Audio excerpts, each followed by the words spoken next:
las dificultades de conexión que podemos tener, pero vamos a ir avanzando, como bien nos indicaba Ana Proença, a la que agradecemos que esté siempre atenta a estas cuestiones logísticas y de intervención ya al propio CEI. Y digo que vamos a ir empezando este panel sobre rural, políticas públicas, seguridad alimenticia, en la que contamos con 5 intervenciones. Confiemos que vayan llegando, y algunas ligadas a actuaciones sociales, a movimientos sociales en esos espacios rurales, también alguna otra sobre políticas de protección que desarrollará Thais Gonçalves, que tenemos ya en este momento conectada. Tenemos alguna otra sobre las facendas y los problemas en el Cerrado Goiano, que confiemos que Mónica Pereira también se nos pueda incorporar, alguna otra dedicada precisamente a la horticultura, a la salud, a la economía, al medio ambiente, que se desarrollará Ana Dalva, y en último lugar, en el esquema que teníamos en el programa, sobre esas políticas de seguridad alimentaria y ese abandono de algunas de esas políticas y los efectos que eso tiene en el estado de Sao Paulo, ¿no? De nuestros queridos amigos que ya han participado en otros años, que siguen colaborando con el CEI, igual que algunos de los otros que ya hemos señalado, que son Rosángela y Antonio Nivaldo. Sin más dilación, empezamos entonces por, si te parece bien, Thais Gonçalves, que nos va a hablar sobre ecología en propiedades rurales en el área de la protección ambiental del Correio Timburi, del municipio del presidente Prudente, que procede de la UNEPS, del presidente Prudente, y que estamos encantadas de tener. Tú dispones de unos 10 minutos para hacer tu exposición. Muchas gracias. Boa tarde, Maria. Boa tarde a todos. Vocês estão vendo a minha apresentação? Está bien, se ve.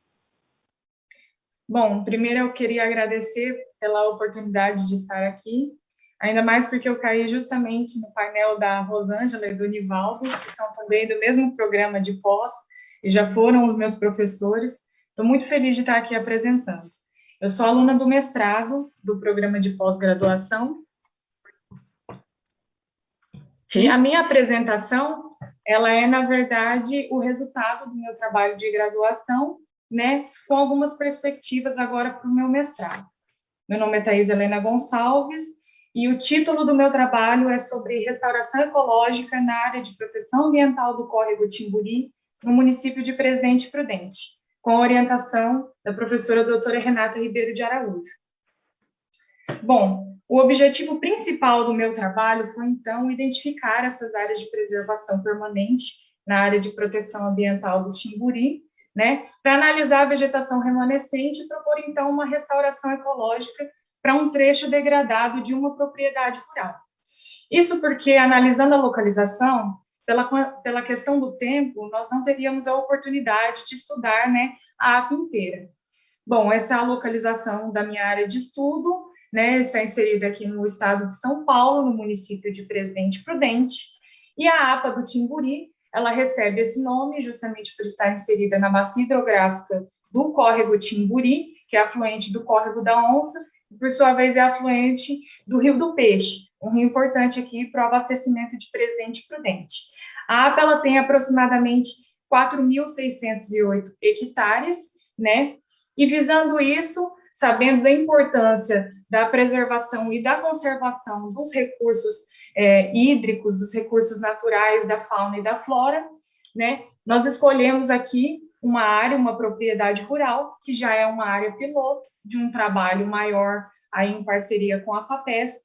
Essa área também já vem sendo estudada por outros pesquisadores, né, da Unesp, e surgiu no contexto de que a APA havia, na verdade, a ideia de trabalhar em cima dessa APA justamente porque antes pensaram em construir um aterro sanitário. Então, pela pressão popular e também pela pressão aí dos pesquisadores, né, da própria Unesp de estudar a área, conseguiu que se tornou uma lei em 2019 e se tornou uma área de proteção ambiental com o nome de Timburi. Bom, essa propriedade rural, ela já é um recorte um pouco menor, de 173,82 hectares.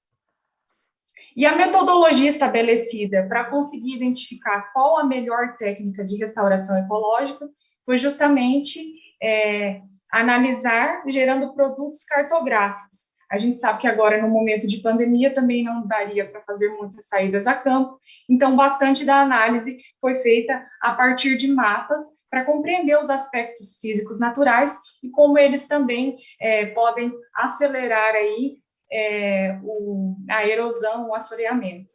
Bom, as análises foram feitas, então, a partir da série Landsat 8 para identificar as áreas de preservação permanente e os fragmentos florestais. Eu vou mostrar apenas alguns mapas, né, que foram produzidos aí durante o trabalho de conclusão. Esse primeiro é o de geologia. A APA está inserida no contexto da bacia sedimentar do Paraná, né, dos arenitos do grupo Bauru, com a formação do Vale do Rio do Peixe e a formação Presidente Prudente. Quanto à altitude, ela varia de 320 a 480 metros. Já na declividade, a gente tem o domínio de colinas dessecadas e de morros baixos, e um ondulado de 8 a 20%. E analisando esse contexto, a gente percebe que o relevo ele favorece também o escoamento laminar e acaba acelerando os processos de erosão. Por isso a importância de estudar essa área e de tentar conter e restaurar de alguma forma. Bom, esse mapa de uso e cobertura da terra, ele mostra bem a situação que se encontra a APA atualmente, principalmente porque ela é mais para a agricultura, né, e para a pecuária leiteira e de corte, e também agricultura de hortaliças para consumo próprio e para venda, seguida aí apenas com poucos fragmentos florestais, bastante solo exposto. Por isso eu fiz um cruzamento de uso e cobertura da terra em área de preservação permanente, e a gente consegue perceber que nessa propriedade escolhida há bastante uso antrópico em áreas de preservação permanente, principalmente de pastagem. Bom, foram realizados diversos trabalhos de campo. Em um deles, a gente conseguiu também perceber o avanço aí da outra pesquisa de outro professor aqui da universidade, João Osvaldo, que é a técnica de paliçada de bambu para conter a erosão, que serve justamente aí para conseguir que a água escoe com menos velocidade, impactando menos. E já vem trazendo alguns resultados. E embaixo, a outra técnica também, que é de isolamento do gado, né, para isolar o pisoteio do gado nessa área, e não foi realizada ainda em toda a propriedade rural. Então, por isso, foi escolhido a propriedade, e eu gerei um buffer de 30 e de 50 metros aí na nascente, para poder identificar quais as áreas precisariam ser isoladas. Feito isso, eu consegui aí visualizar que o proprietário ele tem a necessidade de colocar aí 3.010 metros, né, de cerca, para poder começar, então, a parte da restauração ecológica, que fica por conta do proprietário. Bom, entendendo isso, e toda essa perspectiva que nós temos da importância da preservação, da conservação e da restauração dessas áreas protegidas, nós também temos que identificar tanto a legislação federal e a legislação estadual. Por conta disso, foram vários processos que nós tivemos que entender para poder chegar ao resultado de qual seria a melhor proposta para a nossa restauração ecológica na área. Então, a partir do decreto de número 6.514, de julho de 2008, né, que modificou o nosso Código Florestal, ele mantém uma anistia aos proprietários. Então, a área a ser restaurada, ela também tem que ser levada em consideração a partir desse decreto e também da legislação estadual, que fala da quantidade de módulos fiscais e varia de um estado para o outro do Brasil. Por conta disso, a área a ser restaurada, ela deve ser aí de aproximadamente 3,5 hectares. E analisando a área, a partir de alguns trabalhos de campo e também das nossas imagens de satélite e do mapeamento, estimou-se aí o plantio de 5.835 mudas, né? Segundo aí a portaria da Coordenadoria Brasileira de Recursos Naturais e também da Embrapa.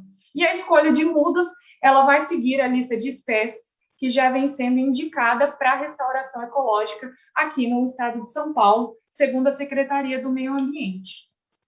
Bom, essa aqui é uma notícia, né, de um trabalho de campo, porque para a restauração ecológica nós precisamos de ajuda e nem todos os proprietários têm a condição, né, de estar fazendo esse plantio. Por conta disso, nós temos uma parceria com a Secretaria do Meio Ambiente, né, aqui do município de Presidente Prudente.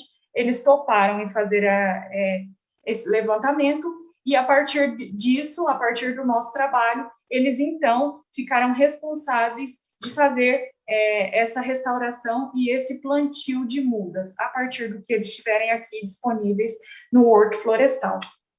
Bom, para o futuro, a ideia justamente do meu projeto de mestrado é realizar esse estudo de restauração ecológica na área de proteção ambiental do Timburi, só que agora em um formato maior. Então, a partir desse estudo, nós ampliamos e agora nós vamos poder colocar isso em mais outras propriedades aqui da APA do Timburi, realizando o mesmo processo para cada uma e saber individualmente qual a necessidade de cada uma aí para poder fazer essa restauração ecológica na APA do Timburi por completo, com o intuito de contribuir para o uso sustentável dos seus recursos naturais.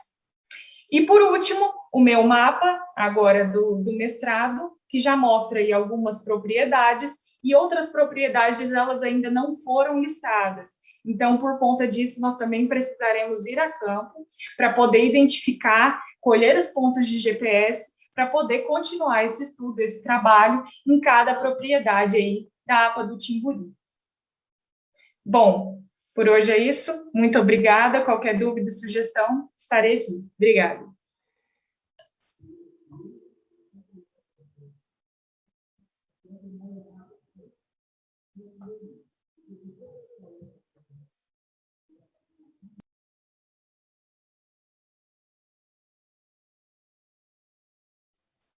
Maribel, você está sem áudio.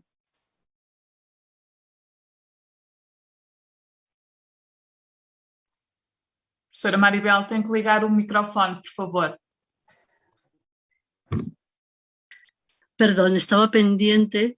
Digo que muchas gracias por haberte ajustado al tiempo. Estaba pendiente de la gente que estaba conectada y que podría intervenir.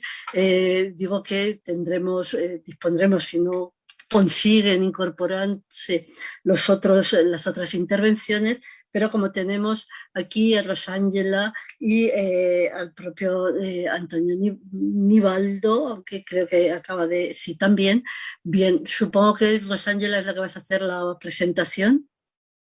Sí. Sim, posso fazer sim, Jimenez. Sí, me da igual, Rosángela o Antonio Nivaldo o entre los dos. En todo caso, nos vais a hablar de la desestructuración de las políticas de la seguridad alimentaria y de sus efectos en los municipios integrados en EDR, que no sé bien, ya nos explicarás qué significa, mi desconocimiento en ese sentido desde España, de Drácena en el estado de Sao Paulo, en Brasil, continuando líneas de investigación que ya no habéis aportado también algunos otros trabajos en años anteriores, con lo cual es también una satisfacción volver a contar con vuestras experiencias, con vuestros estudios.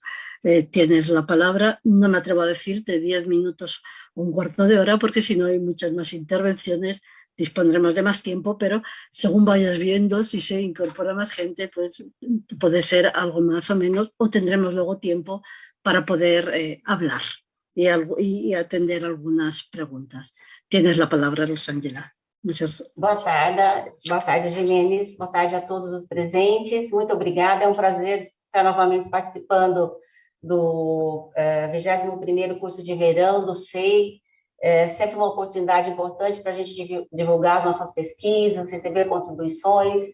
Bom, na verdade, a gente tem trabalhado já há algum tempo, desde 2006, com essa região, uma região, né, de Dracena, uma forma de regionalização do estado de São Paulo, enfim, e nós temos acompanhado como que as políticas públicas, elas têm se desenvolvido ao longo do tempo, e sobretudo no período mais recente, como que elas foram desestruturadas a partir de 2015, 2016. Eu vou tentar colocar aqui a minha apresentação, vamos ver se dá certo. Está aparecendo? De momento, sí, ahora ya sí. Ah, tá, ok, então tá bom. Então, interessante a gente pensar, né, como é que se deu essa desestruturação dessas políticas públicas relacionadas à segurança alimentar, mas, sobretudo, a forma que esses efeitos, eles vão se fazer sentir na escala local ou regional. Tá? Então, essa que é a proposta desse trabalho. A gente, como eu disse, tem acompanhado desde a estruturação até a desestruturação dessas políticas, e enfim. Bom, o objetivo geral da pesquisa, é uma pesquisa desenvolvida por mim e pelo professor Antônio Nivaldo Espanhol, é identificar e analisar os efeitos da redução dos recursos, né, que foram alocados pelo Programa de Aquisição de Alimentos, o PAA, e o Programa Nacional de Alimentação Escolar, nos 16 municípios que integram, na verdade, essa região de Dracena, como eu disse, é um recorte dentro do estado de São Paulo, que compreende o Escritório de Desenvolvimento Rural, o EDR, que é, na verdade... Perdona, Rosángela, si puedes poner la presentación completa, la pantalla, para que lo sigamos con mayor claridad, porque yo lo veo un poquito pequeño, no sé si Sim, tienen... deixa eu ver se eu consigo. Assim melhora? Sí, así mejora. Okay. Obrigada. Ótimo, obrigada. Então, na verdade, essa ideia é trabalhar com... Nós já estamos trabalhando com esses 16 municípios que integram, então, é um escritório de desenvolvimento rural, chamado EDR, é um recorte regional dentro do estado de São Paulo, pautado, sobretudo, na questão da assistência técnica e extensão rural aos produtores rurais. É essa a perspectiva. Bom, aqui são os municípios, né? Tem um mapa de localização, são 16 municípios, no geral são municípios de pequeno porte, então, por volta de 15, 20 mil habitantes, são municípios, né, que fazem parte dessa região aqui, né, que eu estou chamando do EDR de Dracena, porque recebem assistência técnica, extensão rural, como eu comentei, e porque, na verdade, esses municípios têm uma grande dependência das atividades agropecuárias. Tá? Foi uma região onde o café teve uma importância muito, né, uma relevância em termos do processo de ocupação. Hoje ele perdeu essa centralidade, mas, enfim, de qualquer forma, a agricultura tem um peso muito importante, assim como a presença muito grande de pequenas propriedades rurais, tá? Com uma grande diversificação produtiva. Bom, quais foram os procedimentos metodológicos adotados? Então, revisão bibliográfica, nós levantamos dados de fontes secundárias em diferentes sites institucionais, né, que nós temos do governo federal, os dados do Censo Agropecuário de 2017, que foram publicados recentemente, da Fundação SEAD, da própria Assistência Técnica e Extensão Rural, que publica, né, alguns censos agropecuários, enfim, são algumas das informações que nós utilizamos, além da pesquisa de campo, né, ou seja, através da realização de entrevistas e visitas exploratórias, né, tanto para os responsáveis pelo Escritório de Desenvolvimento Rural, como o caso da agricultura, presidente de associações e cooperativas de produtores rurais, porque essa é uma característica dessa região, ela tem um grande número de associações e cooperativas de produtores, e só para lembrar que essas entrevistas foram feitas em 2019, antes da pandemia, tá? E considerando os dados de 2017 e 2018. Então, nós estamos trabalhando com esses dados ainda. Bom, acho que é interessante a gente contextualizar essa temática, né, que a gente sabe que a pandemia ela veio agravar o problema da miséria e da fome, né? Sobretudo em países como o Brasil, nós tivemos um agravamento das condições das desigualdades sociais, né, e uma boa parcela da população vulnerável economicamente tem passado por muitas dificuldades. Então, a fome tem sido uma marca, né, a desnutrição tem sido uma marca desse período.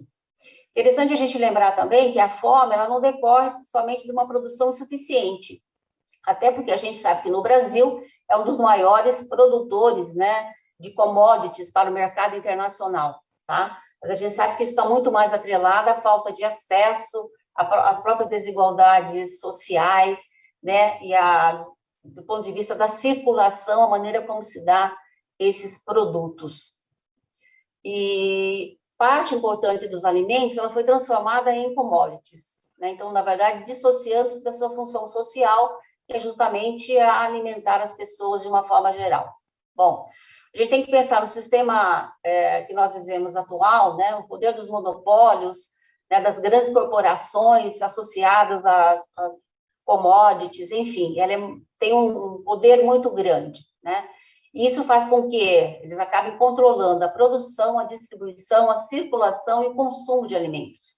Então, de certa forma, isso acaba impactando sobre a vida de bilhões de pessoas na escala mundial, tá? Isso vai resultar justamente nessa subalimentação de parte expressiva da população. No caso brasileiro, essa situação ela vem sendo agravada por diferentes processos. Vou só me reportar dois, né? Porque eu não daria conta de falar de todos, mas a própria eleição de um governo de direita, que assumiu o poder a partir de 2019, que simplesmente desarticulou uma série de políticas sociais, né, voltadas para a população, de uma forma geral, sobretudo a população mais carente do país. E, então, ele conseguiu desarticular uma série de políticas públicas que tinham um peso muito importante no sentido de propiciar o acesso à alimentação à população de baixa renda. Então, ele conseguiu, em 2 anos, praticamente desarticular isso. E, associado a isso, a própria pandemia, né, que acabou agravando vários problemas associados, né, à questão da insegurança alimentar e à fome no país, a partir de março de 2020. Só para a gente pensar um pouco nisso, né, tem algumas pesquisas que têm mostrado, foram publicadas recentemente, agora, no primeiro trimestre de 2021, que destacam, né, que aproximadamente 55% da população brasileira vivenciava, em dezembro de 2020, insegurança alimentar, tá? E enquanto 9% passava fome, tá? Numa outra pesquisa de um grupo de pesquisa intitulada Alimentos para a Justiça, Poder Político e Desigualdades Alimentares na Bioeconomia, mostrou que no Brasil, aproximadamente 59% da população brasileira estava em situação de insegurança alimentar, ou seja, não conseguia se alimentar todos os dias, fazer as 3 refeições. E 15% passava fome. Tá? Então, esse é o contexto que a gente tem, né, que foi agravado pela pandemia. E acho que essas pesquisas, elas impactam muito grande quando elas mostram esses dados, né? Justamente porque a gente percebe os retrocessos que nós tivemos em termos das condições socioeconômicas e alimentares da parcela da população brasileira. Só para lembrar, né, que dados da Pesquisa Nacional por Amostra de Domicílios, da chamada PNAD, 2004, 2009 e 2013, vinham mostrando importante redução do percentual de domicílios em situação de segurança alimentar e nutricional em todo o país. Tá? Na PNAD de 2013, o Brasil apresentou seu menor índice de insegurança alimentar grave, algo em torno de 3,2%. E em 2014, o país havia saído do mapa da fome da Organização das Nações Unidas para Alimentação e Agricultura, inclusive se tornando referência para vários países, não só da América Latina, mas para a África, em termos de políticas públicas relacionadas à questão da fome e da insegurança alimentar, né? Então, por isso que esses dados chamam muito a nossa atenção. Dentre essas políticas de segurança alimentar, tem 2 que se destacavam de maneira muito importante, que é o Programa de Aquisição de Alimentos, o chamado PA, e o Programa Nacional de Alimentação Escolar, o PNAE, que sofreram uma redução drástica em termos de recursos alocados para eles, em termos de financiamento, especialmente a partir de 2015 e 2016, mas que a partir de 2019, 2020 foram completamente, ou pelo menos, desestruturados na escala nacional. Bom, aqui eu tenho alguns dados em relação ao PA, só para mostrar, né, no período 2003 até 2018, a gente percebe, né, que ele teve um crescimento até 2012 em termos de recursos utilizados, em termos do número de agricultores participantes. Teve uma queda entre 2002 e 2013, não vou poder detalhar, mas enfim, e a partir daí, uma redução expressiva, tá? Até que em 2020, esses valores representam menos de 4% do que nós tivemos em períodos anteriores, tá? Então, só para vocês entenderem.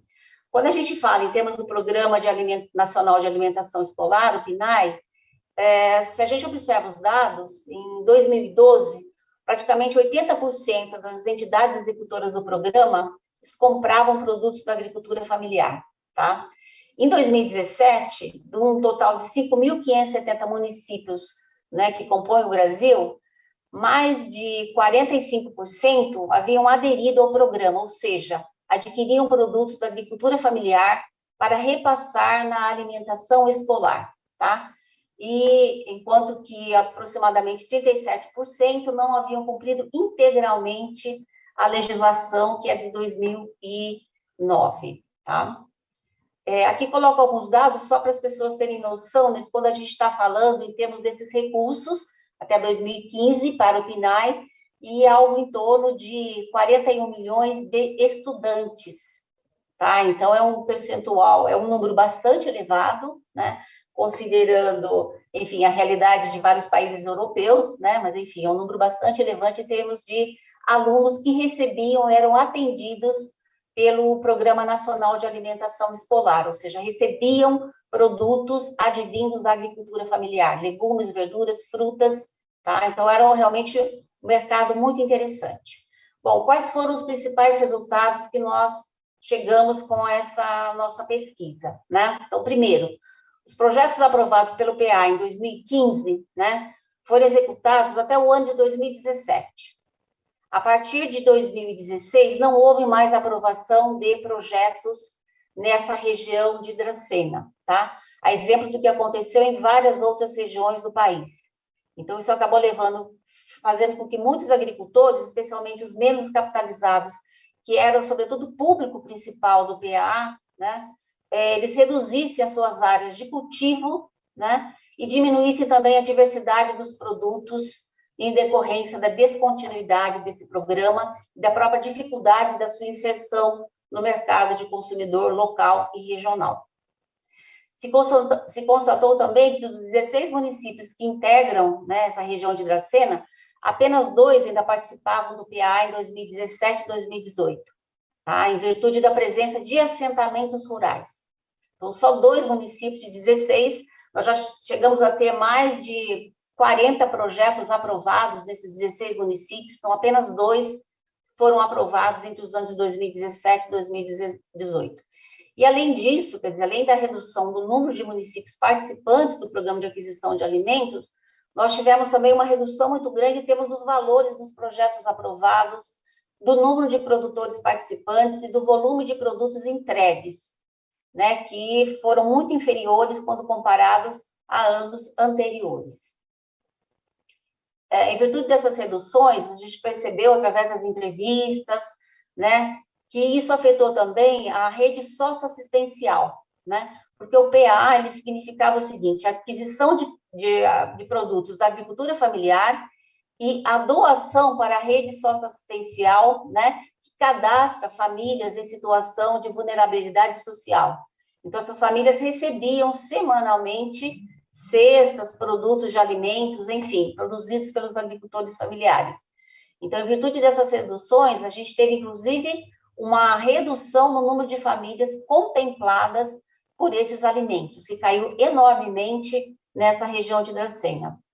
E, além disso, quer dizer, essa redução veio no momento em que a crise econômica se manifestava de maneira mais intensa no país, né? Com cortes nos programas sociais, um aumento do desemprego, do nível de pobreza e, consequentemente, da fome, tá? Do ponto de vista dos agricultores que participavam desse programa, né, se verificou, então, que a maior parte deles, além de reduzirem as áreas de cultivo e a diversidade de produzir, também tiveram problema em relação à própria alimentação, né? Já que parte que eles produziam se destinavam para a subsistência, tá? Na entrevista com vários dos presidentes de organizações coletivas, associações e cooperativas, né, nós conseguimos contactar 19 dessas organizações, e chamaram muita atenção para o fato de que, com a diminuição da própria desestruturação do PA, estava acontecendo uma maior dependência desses agricultores dos intermediários, ou seja, que fazem a aquisição desses produtos por preços bastante baixos e muitas vezes dão calote, ou seja, não pagam isso. Então, isso voltou a acontecer de uma maneira um pouco mais expressiva nessa região que nós estamos trabalhando. Quanto ao PNAE, o que nós verificamos em 2017, né, que embora só 10 municípios fossem contemplados, realmente utilizassem 30% dos valores repassados pelo FNDE, né, os recursos repassados pelo governo federal não eram suficientes para suprir todas as necessidades alimentares dos estudantes das escolas públicas. Então, havia necessidade da complementação financeira pelas prefeituras municipais, tá? Entretanto, com a crise econômica que se agravou no país a partir de 2015, 16, 17, várias prefeituras deixaram de complementar essa aquisição, né, dos recursos para a aquisição dos alimentos. Bom, isso significou, na verdade, né, um problema para a alimentação escolar dos estudantes, né, tendo em vista que se passou a utilizar novamente produtos industrializados, como embutidos, bolachas, enfim, e se reduziu a aquisição de alimentos, enfim, verduras, frutas in natura, tá?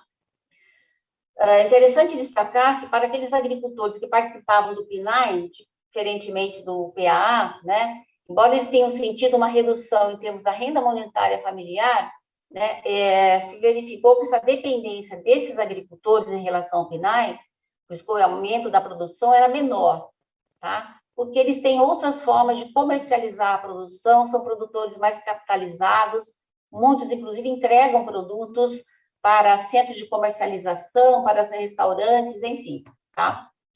Para as associações e cooperativas de produtores rurais da região de Dracena, né, que mediavam a participação dos agricultores nos programas, tanto no PA como o PNAE, houve também uma série de problemas que eles indicaram, como, por exemplo, a dificuldade de mobilização dos agricultores, né, aqueles que faziam parte das associações e das cooperativas.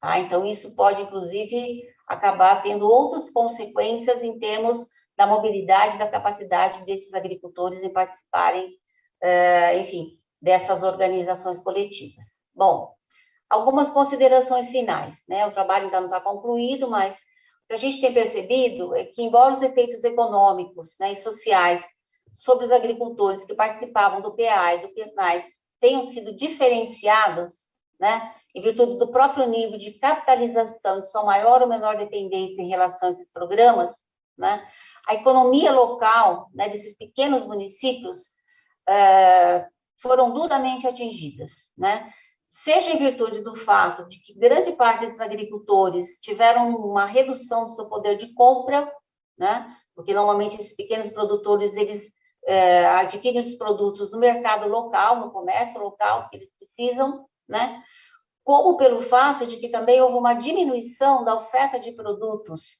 né, alimentícios, verduras, frutas, legumes, nas feiras livres e em outros canais de comercialização, que, em consequência, passaram a dispor de menor diversidade de produtos alimentares frescos e de boa qualidade produzidos nas proximidades das áreas de consumo. Então, sobretudo nesse momento da pandemia, esse era um aspecto bastante interessante e que foi diminuído. Para as famílias atendidas pela rede socioassistencial, né, dos municípios, foi verificado que houve uma drástica redução no número dessas entidades e das famílias atendidas por intermédio da doação dos alimentos adquiridos por meio do PA, tá? O que resultou, na verdade, no aumento, né, da vulnerabilidade, da desnutrição, da fome entre essas famílias. né? No caso dos estudantes atendidos pelo PNAE, né, por meio da alimentação escolar, o que a gente verificou é que vários municípios, como eu já havia dito anteriormente, que complementavam os valores repassados pelo FNDE, então Fundo Nacional de Desenvolvimento Escolar, passaram a reduzir a quantidade de alimentos adquiridos dos agricultores familiares. Em consequência, houve a redução na frequência da oferta de legumes, verduras e frutas frescas do cardápio escolar, com a reinserção de produtos industrializados, né, que a gente sabe que têm menor valor nutricional, sobretudo bolachas, embutidos, sucos artificiais, enfim. Bom, então essas foram algumas conclusões, aqui algumas das referências que nós utilizamos para a organização dos dados e das leituras, e gostaria de agradecer a oportunidade de poder divulgar o trabalho. Estou aberta às questões, dúvidas, enfim, muito obrigada. Muito obrigada, Rosângela, por tu exposición, y se ha incorporado Mónica Santos. Yo tengo que pedir un poco de disculpas a Rosângela porque no ha atendido como hubiera debido, puesto que he estado pendiente también de las otras intervenciones. Pero veo que Mónica Santos ha podido conectar finalmente con nuestro panel y, por tanto, Mónica, no sé si me estás oyendo y puedes ligar el micrófono y quizá también la pantalla. Ahora ya, efectivamente, o a tarde o buen día en Brasil, pero podemos empezar, por tanto, puedes llevar a cabo tu intervención sobre el Cerrado Goiano y sobre el territorio, los movimientos con la Facenda Taveiras en este distrito, ¿no? Y los problemas o las cuestiones ligadas a esas facendas, a ese camino del ferro que nos señalas también en el documento que has enviado, en el resumen que has enviado.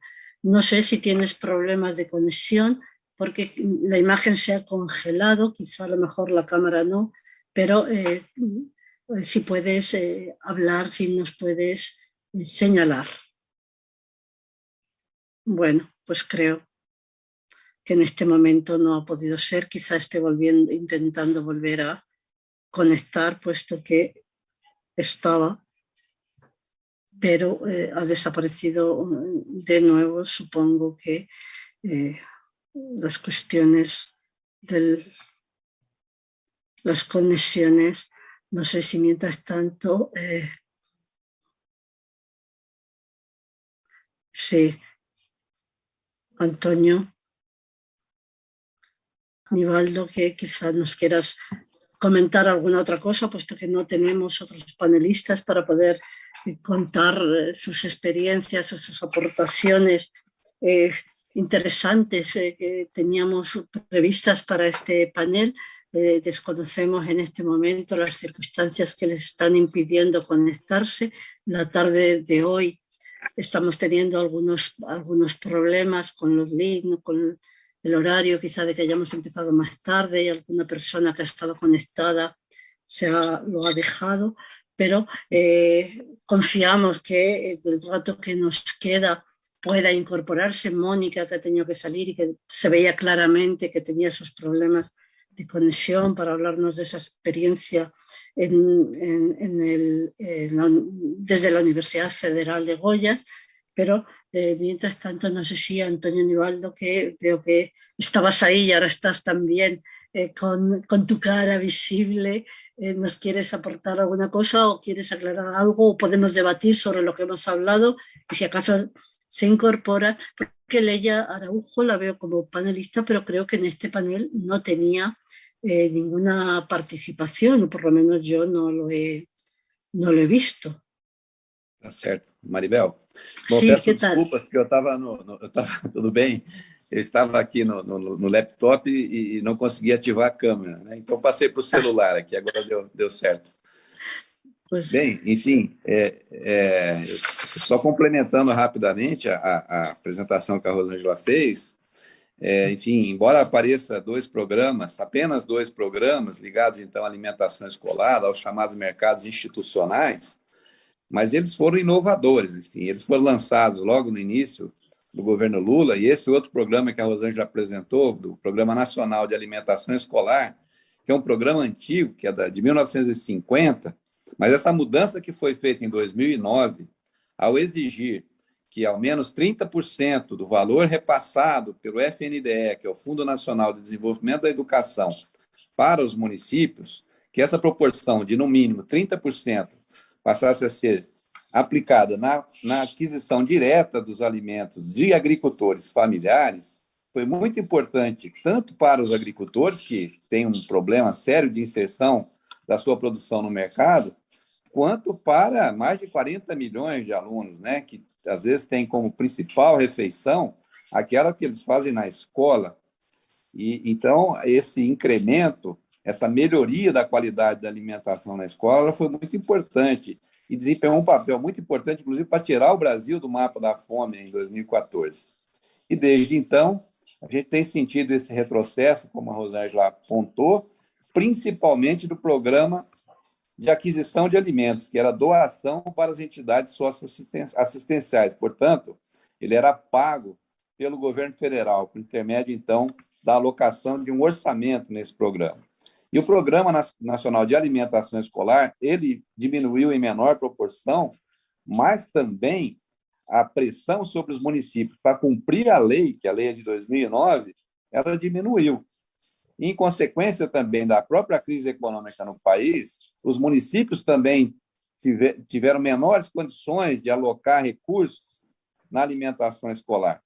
Então, são conjunturas bastante desfavoráveis, relacionadas, então, à própria condição econômica do país, mas também a uma ação menos pronunciada do governo federal na aquisição dos alimentos, né, o que agrava bastante, né, a situação da população de maior vulnerabilidade social, seja aquela atendida pelas entidades socioassistenciais, que dependiam, então, da doação dos alimentos do PAA, quanto das crianças, né, que frequentam as escolas e, como a Rosângela disse, passaram a ver, então, uma queda na qualidade da alimentação que recebem com a entrada, então, de produtos industrializados, né, que têm menor valor nutricional. A Rosângela está me avisando aqui que a Mônica entrou, viu, Maribel? Então, acho que vai ter que abrir espaço para ela apresentar. Sí, Obrigado. sí. Viu?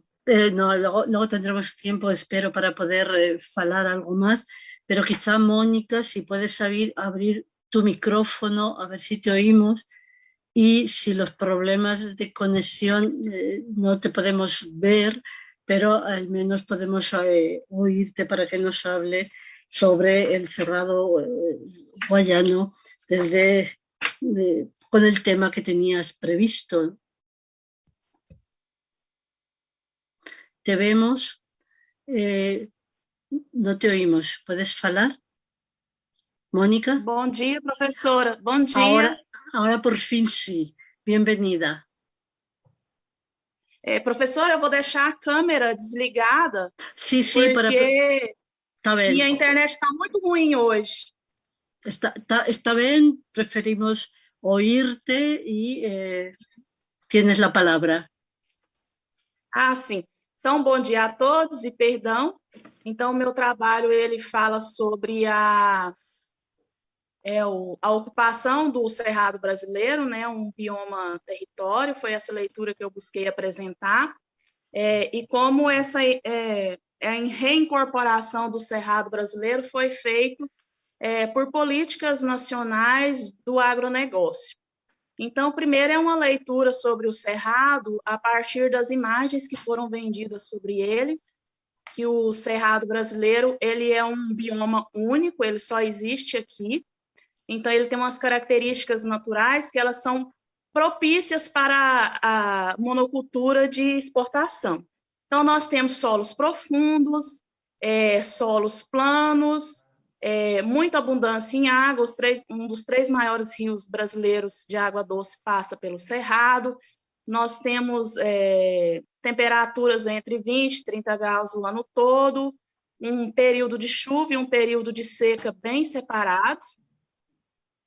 E o Cerrado ele foi vendido, né, para nós como um lugar feio, inóspito, devido às características da sua vegetação. Então, a vegetação aqui ela é baixa, ela é torta. Então, foge muito daquela ideia do que seria uma floresta bonita, que tenha vida, né? Porque é um bioma que tem suas características principais. Então, então é uma área que ela poderia ser ocupada e a vegetação natural ser retirada para a produção de alimentos para grande exportação. Então, essa é uma primeira leitura que a gente tem sobre o Cerrado. Então, o Estado brasileiro ele investiu bastante pesquisa por meio das empresas nacionais, a Embrapa, pesquisas acadêmicas. O meu instituto mesmo da Universidade Federal de Goiás de Geografia, o IESA, ele é especializado no Cerrado goiano.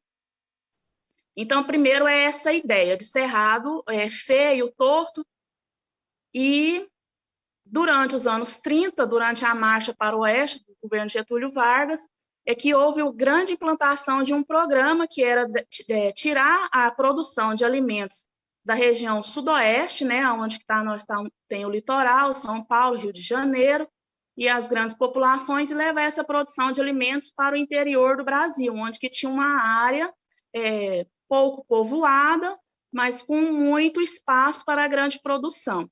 Então, o Cerrado ele ficou dentro neste lugar, um lugar para se produzir alimentos, para abastecer a população brasileira e para exportar. E a região sudeste, o lugar onde que as indústrias ficariam. Dentro desse programa, houve um incentivo de tirar a população da região litorânea do Brasil e trazer ela para o interior para produzir alimentos, dentro da Marcha para o Oeste. E foi assim que nasceu o distrito de Cerrado e depois, posteriormente, a cidade de Nerópolis, Goiás. Esse lugar ele sempre teve ele sempre teve colocado dentro do que o professor Milton Santos chama uma situação geográfica muito relevante, porque ela está dentro do eixo, né, onde concentra a maior população da região centro-oeste, Goiânia, Anápolis, Brasília. É o eixo onde eles assentaram as grandes rodovias, né, que ligam a região norte e centro-sul. Então, foi um aparato do Estado para vir para este lugar. Então, a Fazenda Taveiras, que depois se tornou o distrito de Cerrado, ele nasceu dentro deste contexto de produção de alimentos, com o chamamento da população da região sudeste para a região centro-oeste. Só que antes disso, o professor... Perdão, que eu estou um pouco nervosa.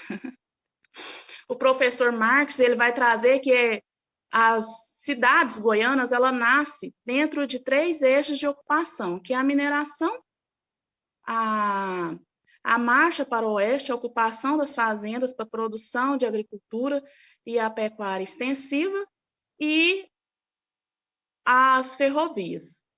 Como Nerópolis foi criado dentro do eixo da mineração, então ela sempre esteve ligada a isso. Oi? Alô? Perdi a conexão? Sí, te estamos oyendo. Habíamos quitado el micrófono para no interferir, pero te estamos oyendo perfectamente. Ah, sim. Perdão. Então ela nasce dentro dessa produção, né, do território, de criar criar...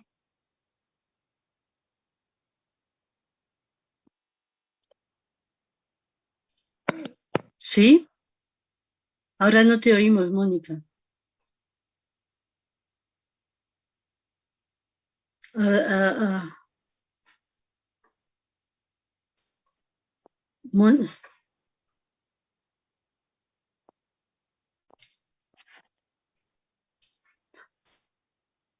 Mónica, estás como apareces con el micrófono como activado, pero no te oímos.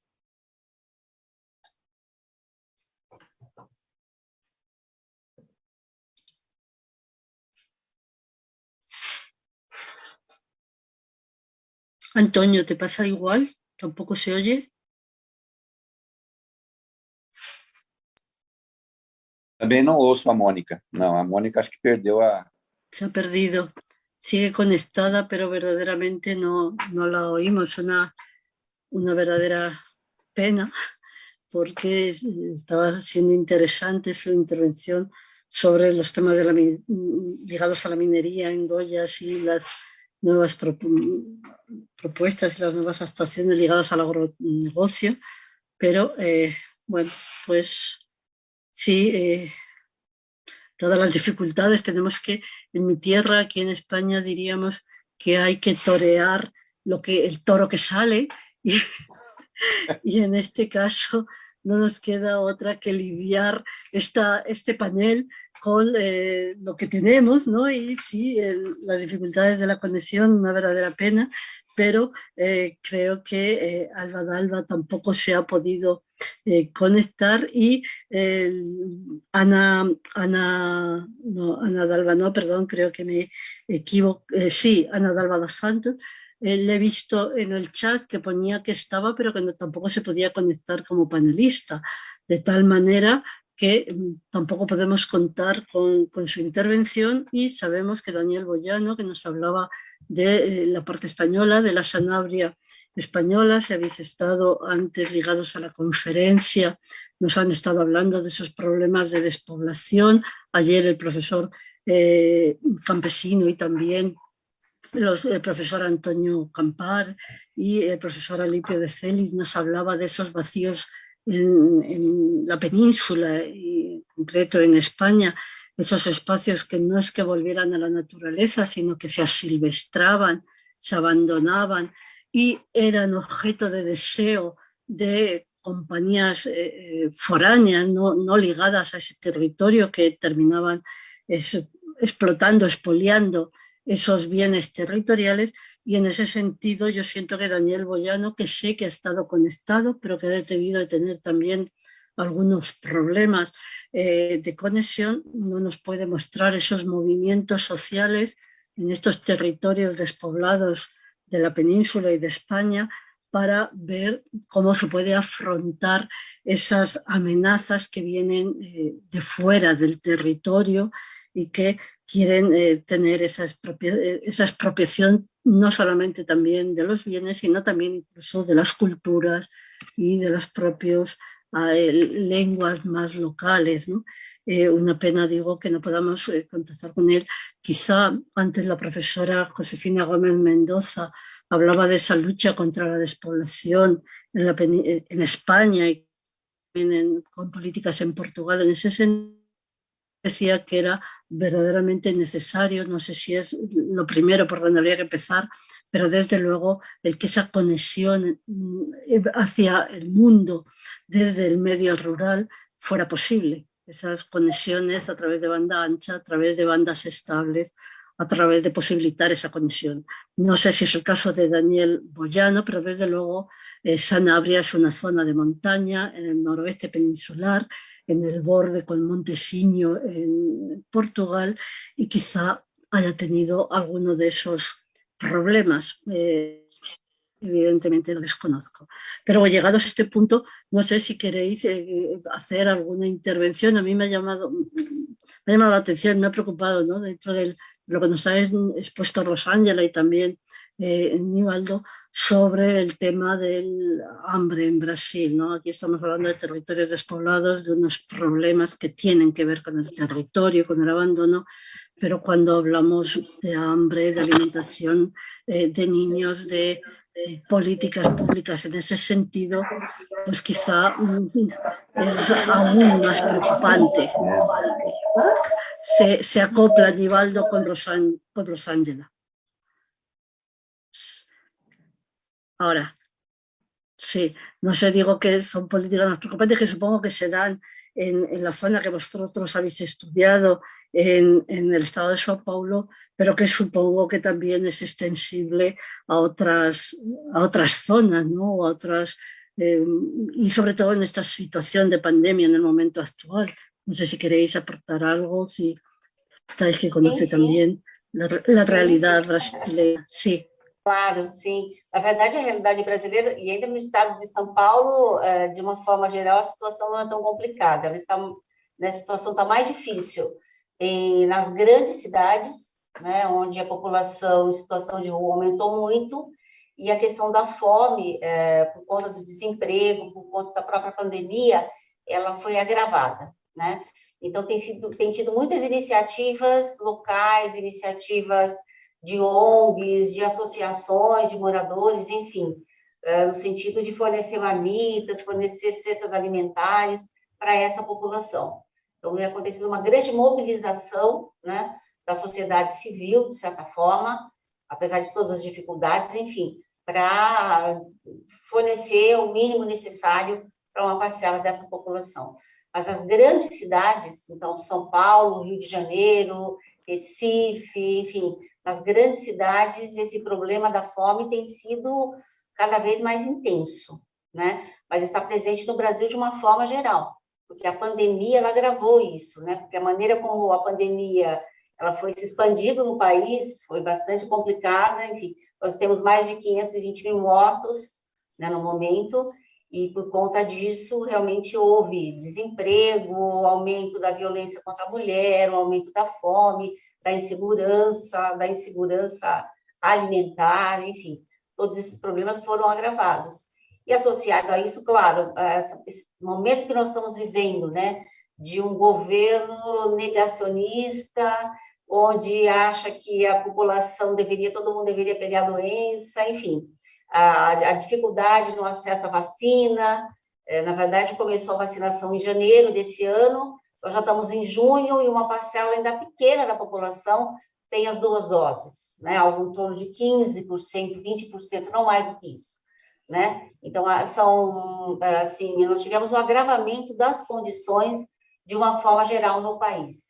Acho que esse é um aspecto importante. Eu destaquei mais na área da pesquisa, porque lá realmente eu trabalho e que eu já vim acompanhando, né, desde 2005, como é que as coisas aconteciam naquela região. Mas isso é algo que está muito presente no Brasil como um todo, tá? A dificuldade do acesso à alimentação, além dos altos índices de inflação, né? Os alimentos estão caros, entendeu? De uma forma geral, estão caros, já que há uma demanda em escala mundial, né, para produtos de uma forma geral, carnes, enfim, grãos. Então, isso fez com que a maior parte dos grandes produtores resolvessem exportar, se aproveitando das condições favoráveis no mercado externo, já que a nossa moeda estava desvalorizada e o dólar valorizado no mercado externo. Então, o pessoal exportou e aí, internamente, houve um aumento dos índices de inflação, os preços dos alimentos básicos têm aumentos assim, muito rápidos, e isso inviabiliza, né? Uma parte da população. Ela está desempregada, ela não consegue se inserir no mercado de trabalho por conta da pandemia. Se não tem vamos dizer assim, o auxílio do governo federal tem sido bastante restrito. Então, isso tem dificultado muito a situação de uma forma geral da população brasileira. Tá? Yo creo que, escuchándote, algunos de los problemas que señalas no son privativos de Brasil, si quizá esa política negacionista de vuestro presidente, ¿no?, frente a otros estados, pero la situación de una mayor inseguridad, del encarecimiento de determinados productos, ¿no? Aquí en la península, en Salamanca, está ahora recolectándose el trigo, la cebada, los cereales para la alimentación, y tienen un precio los grandes compradores más elevado que hace un año, ¿no? Entonces entiendo esas políticas de exportación que retrae a la población o esos productos para las poblaciones locales, ¿no? Agravados, claro, y salvando las distancias entre la situación en Brasil o la situación en este lado del Atlántico, ¿no? Pero los otros problemas de empleo y algunos otros también aquí los tenemos, ¿no? Y supongo que además ahí, con ese problema de que los niños tampoco a lo mejor han podido seguir yendo a la escuela, con lo cual tampoco han tenido esa atención, ¿no? evidentemente aquí la situación, algunos de esos aspectos también los tenemos, pero la ayuda del Estado, de ayudas a las personas que han perdido sus empleos o que han tenido que quedarse en casa, y esas cuestiones quizá han limado más esas desigualdades o esos problemas, perdón, esos problemas para una buena parte de la población. No sé si queréis perdón. No sé si queréis intervenir, alguna otra de las personas que estáis presentes en el chat. Bom, no veo. Só Sí, complementando o que a Rosângela falou, eu fiz algumas anotações, e realmente a gente percebe, principalmente aqui em Presidente Prudente, a diminuição, né, do poder de compra. Cada vez você vai ao mercado e você acaba voltando com menos. E se isso já afeta nós, imagina uma classe aí, a classe mais baixa, né, as camadas mais populares. E a gente também percebe que todo mundo sai perdendo, principalmente porque os agricultores, eles não podem, né, ter essa produção, produzir um monte e depois não ter para quem vender. Então, realmente começa a dificultar. A diminuição da diversidade de produtos, ela vem justamente pela diminuição desse poder de compra. Então, se a gente não tem essa demanda também, não tem como eles ficarem ofertando produto e acabar aí, por último, né, sendo afetado também na quantidade que eles vão receber pela produção. O Brasil passa hoje realmente por uma situação muito complexa, principalmente aí nessa parte da questão alimentar escolar, né? Nós vemos aí que agora, durante a pandemia, é muito mais difícil, porque muitas pessoas ainda, nós temos muitas crianças aqui no Brasil que realmente elas vão para a escola também e dependem dessa alimentação escolar. E a gente vê que durante a pandemia, muitos governos municipais, eles também acabam por não prestar, né, como deveriam aí essa assistência para essas famílias. Então, é uma situação muito complexa que a gente vive aqui no Brasil, um momento político muito tenso e que acaba aí refletindo também nessa questão da insegurança alimentar no nosso país. Creo que con lo que podemos llegar no sé si a concluir, por lo menos en esta reflexión que estamos haciendo, es esa importancia, y dentro de lo que era el título del panel, de esas políticas públicas y sobre todo necesarias en algunos países, en todos, en mayor o menor medida, pero en esta situación de pandemia verdaderamente más importantes esas políticas públicas. Claro que el problema del otro lado es esa falta también de recursos, de disponibilidad del dinero y de intención política, de querer invertir en esas cuestiones de tipo social, y en el caso que nos estaba o que nos trae en esta tarde, de esa seguridad alimentaria, de esa lucha también contra el hambre y contra estas desigualdades, ¿no? Aquí, bueno, la clase media, todas las personas que estaban trabajando en distintas cuestiones, ¿no? Trabajadores asalariados, han podido acogerse a unas ayudas del Estado. El problema es que España tampoco es boyante su economía, aunque no estamos en la peor situación, y el miedo es si esto se acaba. Tenemos el apoyo de la Unión Europea y de los fondos que parece que desde la Unión Europea se van a articular para los países, pero confiemos en que la situación mejore, aunque en estos momentos esta esperanza a veces no se puede sostener, ¿no? Aquí están repuntando de nuevo los infectados, las vacunas sí van a buen ritmo, pero los problemas se mantienen, y si la situación se alarga, pues habrá que ver cómo esto se resuelve. No sé si queréis alguna intervención más. Estamos prácticamente, hemos conseguido, aunque hemos empezado el panel mucho más tarde. ¿Sí? Bom, eu tive que mudar de novo, agora vim aqui bem pertinho da Rosângela, porque o celular lá não estava bom. Ya os vemos como una buena familia. Eu queria só chamar a atenção, né, que a pandemia ela agravou muito o quadro social, econômico brasileiro, mas as contradições elas ficaram muito mais aguçadas. Mas eu diria que o Brasil vive uma contradição enorme, porque o Brasil é um dos maiores exportadores de alimentos. E os alimentos estão com preço muito bom no mercado internacional, o que, do ponto de vista econômico, tem a ampliação da geração de divisas, enfim. Mas, por outro lado, a situação da alimentação básica da população mais pobre ela não tinha sido resolvida, ou seja, ela estava bem equacionada até meados aí da segunda década do século, depois ela retrocedeu, vem a crise econômica, vem a pandemia, e a situação ela fica, então, muito difícil, especialmente para a população mais vulnerável. E agora o que nós estamos sentindo é que a economia ela está voltando a crescer. Esse ano há uma expectativa de uma expansão de 5% a 5,5% do PIB no Brasil, mas essa população vulnerável ela continua em dificuldades e a situação dela para ser melhorada vai demorar muito mais.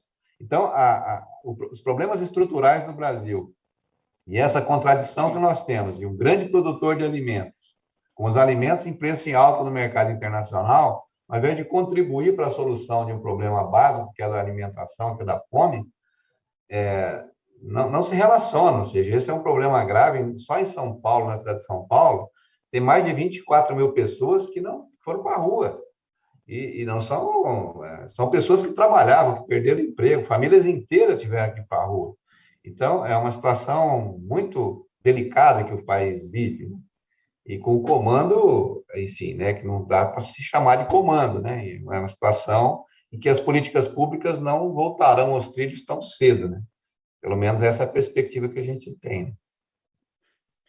Sí, las desigualdades yo creo que ya no solamente entre la gran producción y que se va fuera de alimentos, que se va fuera de Brasil, pero también esas grandes desigualdades que también a menor escala de lo que sucede en Brasil, pero también en nuestro país, en Portugal, sucede entre que aquellos más privilegiados tienen aún más privilegio y más dinero y más capacidad de compra, y sin embargo aquellos que tenían una clase media baja han pasado a ser baja, y los que estaban en una situación peor verdaderamente tienen esas serias dificultades, esa expulsión a la calle, a la rúa, como tú decías, también evidentemente aquí sin llegar a los niveles extremos de desigualdad que, a lo que yo tengo entendido y leído, existen en Brasil, pero también se asiste, digamos, a esos contrastes entre los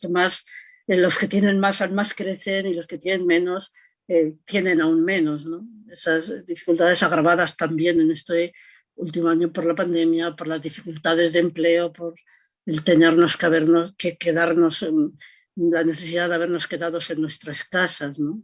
Pero confiemos que eso pueda revertir de alguna manera, no sé, tendremos que tener esa esperanza. Sí, no sé si queréis alguna otra intervención, Elin, que te veo conectada también, aunque no estés dentro de este panel. O si os parece, yo voy a mantener abierto este canal, vamos a mantener abierto, esperemos que se conecte pronto para el próximo panel, que estaba previsto que lo acabáramos justo en este momento. Creo que en ese sentido estamos en hora, y como hemos sido, si me permitís la expresión, para los panelistas y también para todos aquellos participantes que nos